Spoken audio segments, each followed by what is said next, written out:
નમસ્કાર, સ્વાગત છે તમારું ડીબી હેલ્થ હબમાં। આજે મોટા ભાગના લોકો વજન વધવાના કારણે, ટમી ફેટના કારણે બહુ જ બધા પ્રોબ્લેમોથી પીડાય છે અને વજન ઓછું કરવા માટે, ફૂલેલું પેટ ઓછું કરવા માટે ઘણા બધા પ્રયત્નો કરતા હોય છે। વર્કઆઉટ કરે, ઝુમ્બા કરે અથવા તો જીમમાં પણ જાય, ડાયટ કરે, આ બધી જ વસ્તુઓ કરતા હોય છે અને આ બધી વસ્તુઓ કરવી એ પણ બહુ જ સારી વાત છે, કેમ કે આ વસ્તુઓ આપણે આપણી લાઈફસ્ટાઈલમાં લઈશું તો આપણું વજન તો ઓછું થશે, સાથે સાથે આપણે હેલ્ધી પણ રહીશું, ફિટ પણ રહીશું। પણ આપણે આપણું વજન જો સસ્ટેનેબલ રીતે ઓછું કરવું હોય તો ખાવા પીવા ઉપર ફોકસ કરવું ખૂબ જ જરૂરી છે અને આપણે આપણું વજન આસાનીથી અને સરળ રીતે ઓછું કરવા માંગતા હોઈએ તો કેટલીક વસ્તુઓ છે કે જે આપણે અવોઇડ કરવી ખૂબ જ જરૂરી છે અને વજન ઓછું કરવા માટે જ નહીં, આપણે આપણી લાઈફમાં પણ એ વસ્તુઓને અવોઇડ કરીશું તો આપણે વધારે હેલ્ધી અને વધારે ફિટ રહીશું, રોગોથી મુક્ત રહીશું। એવી કઈ વસ્તુઓ છે એ સમજવા માટે, જાણવા માટે મારી સાથે બન્યા રહો। તો વાત કરીએ કે વજન ઓછું કરવા માટે એવી કઈ વસ્તુઓ ઓછી કરવી જોઈએ। તો આપણે આપણું વજન ઓછું કરવું છે, બોડીને શેપમાં લાવવી છે, તો એવી કેટલીક સફેદ વસ્તુઓ છે કે જેને આપણે ત્યજવી ખૂબ જરૂરી છે। સફેદ વસ્તુઓથી આપણે નાતો તોડવાનો છે આપણો। તો એવી કઈ સફેદ વસ્તુઓ છે? તો સૌથી પહેલા તો ચિપ્સ એટલે કે બટાકાની વેફર્સ। બટાકાની વેફર્સ, કેમ કે બટાકા આમ બી દેખાવમાં આપણને સફેદ જ દેખાય છે, તમે હોલ્સ લો છો તો એનાથી કોઈ પ્રોબ્લેમ આવતો નથી, પણ તમે ચિપ્સ ખાવ છો તો ચિપ્સ જે છે એ ફ્રાય કરેલી હોય છે, એટલે કે તેલવાળી હોય છે અને એના કારણે એની અંદર ના તો ફાઈબર, ના તો કોઈ પોષક તત્વ હોય છે અને ઓનલી ફોર એની અંદર હોય છે તો ફેટ એટલે કે ચરબી અને કેલરી હોય છે અને આ ચરબી અને કેલરી આપણા હાર્ટને નુકસાન પહોંચાડે છે અને સાથે સાથે ચિપ્સની અંદર સોલ્ટ એડ કરેલું હોય છે અને આ સોલ્ટ જે સોડિયમ છે એ આપણા હાર્ટને, કોલેસ્ટ્રોલને, આ બધી જ વસ્તુઓને નુકસાન કરે છે। આપણા કોલેસ્ટ્રોલનું બેલેન્સ બગડી જાય છે અને સાથે સાથે આપણું મેટાબોલિઝમ જે છે એ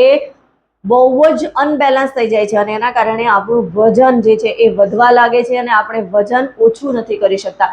તો બટાકાની વેફરથી આપણે તિલાંજલિ લેવી જોઈએ, એ સાથે જ હાઈ ફેટ વાળી ડેરી પ્રોડક્ટ્સને પણ આપણે તિલાંજલિ આપવી જોઈએ। હાઈ પ્રોડક્ટ્સ વાળી જે હાઈ ફેટ વાળી, કેલરી વાળી જે ડેરી પ્રોડક્ટ છે એની અંદર પણ સુગર એડ હોય છે અને એ સુગર ખાવાથી આપણું મેટાબોલિઝમ છે જે અનબેલેન્સ થઈ જાય છે અને સાથે સાથે આપણા શરીરની અંદર સુગર વધવા લાગે છે, કોલેસ્ટ્રોલનો પ્રોબ્લેમ આવી જાય છે અને ઓબ્વિયસલી વજન તો વધવાનું છે।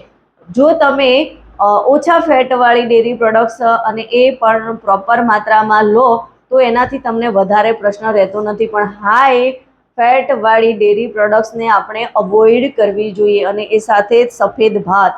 સફેદ ભાત જનરલી બધાને ખબર છે કે ખાવાથી એની અંદર કાર્બોહાઈડ્રેટ્સ તો હોય જ છે, સાથે સાથે જીઆઈ વધારે હોય છે, ગ્લાયમેક્સ ઇન્ડેક્સ એનો ખૂબ જ વધારે હોય છે અને એ આપણા શરીરમાં જઈને સુગરને તો સ્પાઇક કરે જ છે જ, સાથે સાથે આપણું વજન વધારવામાં પણ એ આપણું મોટો રોલ અદા કરે છે। એટલે આપણે સફેદ ચાવલથી પણ તિલાંજલિ આપવી જોઈએ। ચાવલની જગ્યાએ તમે બ્રાઉન રાઈસ છે અથવા તો બીજા ઘણા બધા એવા રાઈસ આવે છે કે જે હેલ્ધી હોય છે। સફેદ ચાવલની અંદર જેટલું ફાઈબર જોઈએ એટલું ફાઈબરનું પ્રોટીન હોતું નથી, એ પોલિશ કરવાના સમયે એની અંદરથી ફાઈબર પણ નીકળી જાય છે, પોષક તત્વો પણ ઘણા બધા ઓછા થઈ જાય છે। તો સફેદ ચાવલથી દૂર રહેવું જોઈએ। સફેદ ચાવલ જે છે એ બ્રાઉન રાઈસ કરતાં ઓછા હેલ્ધી હોય છે। બ્રાઉન રાઈસ આપણે ખાવા જોઈએ અને એ સાથે જ રિફાઇન્ડ લોટ એટલે કે સફેદ લોટ જે છે એ રિફાઇન્ડ કરેલો હોય છે, મેદાવાળી વસ્તુઓ જે છે એ આપણે અવોઇડ કરવી જોઈએ, કેમ કે એની અંદર પોષક તત્વ ઝીરો હોય છે, એમાં કોઈ જ પોષક તત્વ નથી હોતું। ફાઈબર, પ્રોટીન, વિટામિન્સ આ કોઈ જ વસ્તુ આપણને એમાંથી મળતી નથી, ઓનલી ફોર કેલરી અને ફેટ આપણી બોડીને મળે છે અને એ આપણી બોડીની અંદર મેટાબોલિઝમને અનબેલેન્સ કરે છે અને આપણું વજન વધારવામાં ખૂબ જ મોટો રોલ અદા કરે છે અને કોન્સ્ટિપ્યુશનના પ્રશ્નો ઊભા થાય છે અને એ સાથે સાથે જ આંતરડાની અંદર ઘણીવાર ચીપકી જતા હોય છે, આંતરડાના રિલેટેડ પ્રોબ્લેમો પણ ઊભા થતા હોય છે।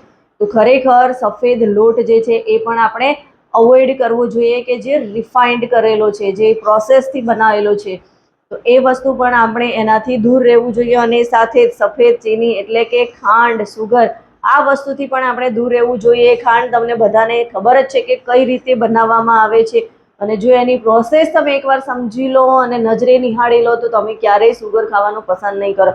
તો સુગર જે છે એની અંદર કોઈ જ પોષક તત્વ હોતા નથી, હોય છે તો કેલરી અને ફેટ અને સુગર જે છે આપણા બોડીમાં જઈ અને આપણા ડાયાબિટીસના ને વધારી તો દે છે, સાથે સાથે મેટાબોલિઝમ પણ અનબેલેન્સ કરી દે છે અને વજન વધવામાં સૌથી મોટો રોલ અદા કરે છે.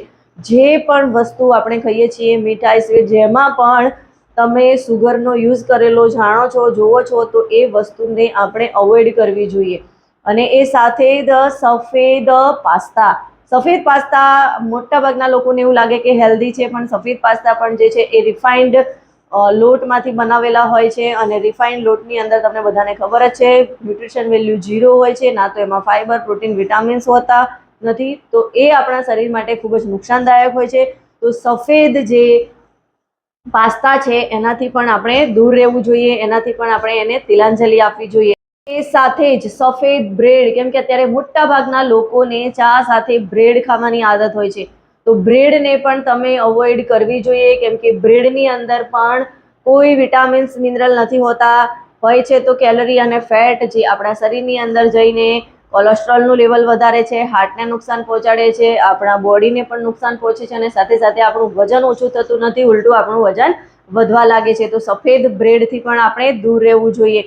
જો આપણે હેલ્ધી રહેવું છે, ફિટ રહેવું છે અને એમાં પણ વજન ઓછું કરવું છે અને ઓછું કરેલું વજન આપણે સસ્ટેન રાખવું છે, તો આ સફેદ વસ્તુઓથી ખરેખર આપણે ના તો છોડી દેવો જોઈએ, એ સફેદ વસ્તુઓને તિલાંજલિ આપી દેવી જોઈએ અને સ્વાહા કરી દેવું જોઈએ, કેમ કે સફેદ વસ્તુઓ એ આપણા બોડી માટે ખૂબ જ નુકસાનદાયક છે. આપણે ફિટ રહેવું, હેલ્ધી રહેવું હોય તો આ વસ્તુઓને આપણે ફોલો કરવી ખૂબ જ જરૂરી છે. વજન ઓછું કરવા માટે તો જરૂરી જ છે, પણ સાથે સાથે આપણે ફિટ રહેવું છે, કોઈ બીમારી ના આવે એના માટે પણ આ વસ્તુઓ છોડવી ખૂબ જ જરૂરી છે. અને આ વસ્તુઓની સાથે સાથે બીજું શું કરવું જોઈએ એ મૂંઝવણમાં તમે હો તો તમે મારો કોન્ટેક્ટ કરી શકો છો, કેમ કે મેં ઘણા બધા લોકોને એમનું વજન ઓછું કરવા માટે અને બીજા હેલ્થ રિલેટેડ ઇસ્યુ માટે હેલ્પ કરી છે.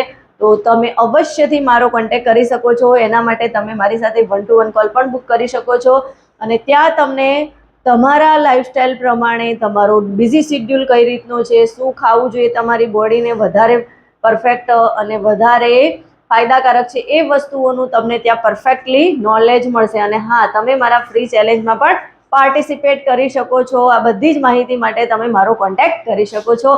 વિડીયો જો ગમ્યો હોય તો એને વધારેમાં વધારે લોકો સુધી શેર કરો અને મારી આ ચેનલને સબસ્ક્રાઇબ કરો. અને હા, છેલ્લે એટલું જ કહીશ, कुछ कर दिखाओ ऐसा कि लोग बनना चाहे आपके जैसा.